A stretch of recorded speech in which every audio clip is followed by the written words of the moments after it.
LeBron James with 30 points. And the Lakers, after that last James bucket, 14 in the fourth for James, up 10, 1:31 to go. Gordon's going to take the three. It's not there. Jokic, offensive rebound, fouled and puts it in.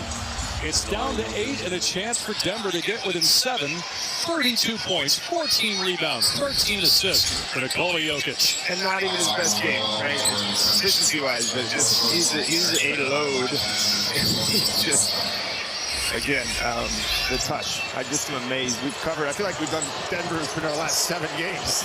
But I love watching this guy. I mean, I just, he's one of the best, and obviously LeBron and AD they're holding their own in this game too. 7-point game, 1:20 to play. Can Denver get a stop? They'll put it, the Lakers will, in the hands of LeBron James. James directing traffic, telling Reeves where to go. Shot clock at 5. Reeves drives, stops, shoots over Jokic, and scores. Big hit by Austin Reeves to push it back to 9 with a minute to go. Here's Murray. Jokic lobs. Gordon with the finish. 52 seconds left. 7-point game again. They're not going to trap James just yet. He gives it up, and Reeves will bring it over. 45 seconds to go. Now they'll double Reeves. And he's fouled. He's going to put Reeves at the line as Denver's over the limit now. Well, the Lakers just make your free throws and don't turn it over, and you will get your first win of the series. Good job by Reeves. Had Davis there. Jokic couldn't leave Davis in the dunker spot. And LeBron, you know what you love? Forget about the physical stuff. His engagement level, how is mentally engaged he's been in this fourth quarter. He's yelling at the referees, he's yelling at his bench, he's yelling at his teammates, but he just wants to win. You know, at his age, you know, a lot of guys might say, I'm just happy to be here, and it's the sweep, and I'm going home, but that's the competitiveness of him. Doing all he possibly can to extend his 21st NBA season. 30 points for James. Shooting about 55% from the floor in this game and playing almost 40 minutes. Reeves with the free throws. Ball knocked out of bounds by the Lakers, so Denver keeps it down 9, 42.8 on the clock. And Darvin Ham's going to challenge that deflect. D'Angelo Russell was pretty convinced that he didn't touch it last. At this point, why not, right? In the 42 seconds, you get the ball back. I mean, not that the game happens here.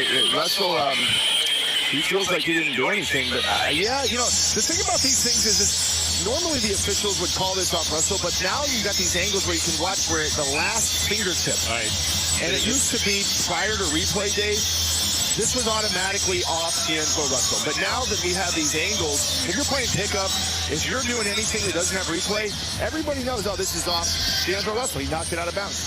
The replay will probably show you it was off Murray. If it is off Russell, they would be out of timeout. That's the one negative, but I'm not sure they need a timeout at this point. Yeah. Denver has one timeout left. By the way, the 14 points that James has scored here in the fourth quarter, the most a fourth quarter playoff game in 4 years for LeBron James. That did look like it was off Murray. Off Murray, and they're gonna get the ball back, and successful challenge, and that probably ices a game that might have already been iced, but he's got another ice cube. And so it's Laker ball with a 9-point lead. Okay, and now it's going to go back to Denver. And again, if you're the Lakers, or you must feel decent, right? But you got to go back. And Murray's going to have a better game, and I think Gordon will have a better offensive game. But this has to feel for the Lakers like a breakthrough.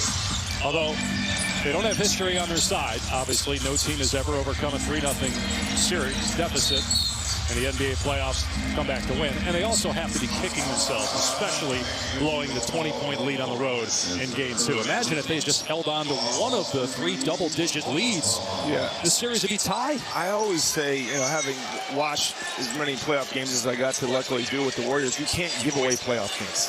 You can't get them back. And when you're playing a high-quality opponent, you just can't recover.